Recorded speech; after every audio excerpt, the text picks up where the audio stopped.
तभी देवताओं ने कहा, महाराज 4 नदियों के जल में 12 साल तक ये एक अमृत का कुंभ स्थापित रहा है और 1 महीने तक युद्ध होते हुए उन नदियों में, उस जल में अमृत रहा है। शिव ने कहा, जाओ जिन 4 नदियों में अमृत का कुंभ रखा गया है वो आज से चारों के चारों अमृत नदियां तीर्थराज बनेंगे, तीर्थ बनेंगे।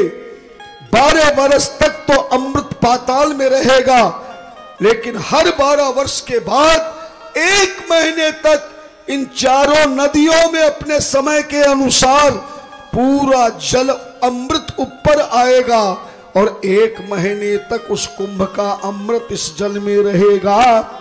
जो भी इन जलों में 12 वर्ष के बाद 1 महीने के अंदर स्नान करेगा, पूजन करेगा, दान करेगा, वह अमृत कुंभ स्नान का महत्व फल प्राप्त करेगा। और उसी दिन से हर 12 वर्ष के बाद इन चारों तीर्थ नदियों में कौन सा मेला भरता है? कुंभ का। जोर से बोलो। कुंभ का। न जाने कितने कुंभ स्नान करने तुम गए होंगे, पर आज तक तुम्हें ये नहीं बताया गया कि कुंभ स्नान इन 4 नदियों में ही हर 12 साल के बाद क्यों होता है। लेकिन आज पता लग गया ना कि इन चारों नदियों में चंद्रमा ने अमृत के कलश को 12 साल तक रखा और 1 वर्ष तक, 12 साल के बाद 1 महीने तक उसमें अमृत की बूंदें गिरी।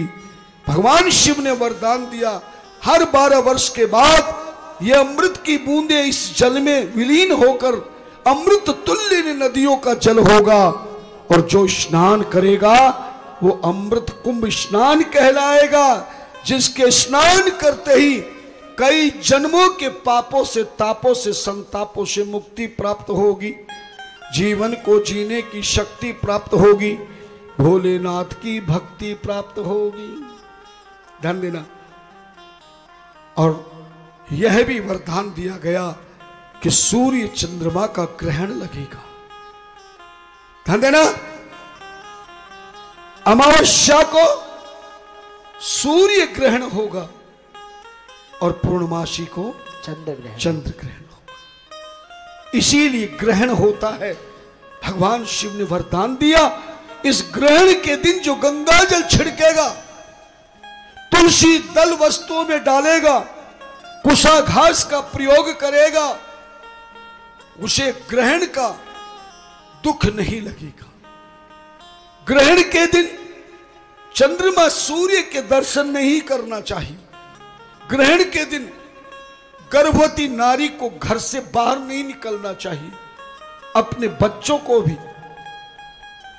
घर में बैठ करके भगवान शिव का ओम नमः शिवाय मंत्र पुरुषों को बोलना चाहिए और ओम शिवाय नमः नारियों को बोलना चाहिए। जो मंत्र जाप करता हुआ गायत्री मंत्र जाप करता है, ग्रहण का प्रभाव उस राशि पर नहीं होता।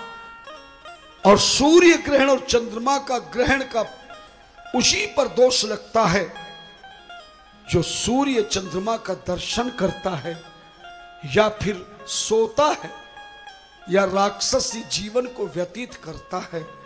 भगवान नाम जाप करने वाले को सूर्य चंद्रमा का ग्रहण नहीं लगता।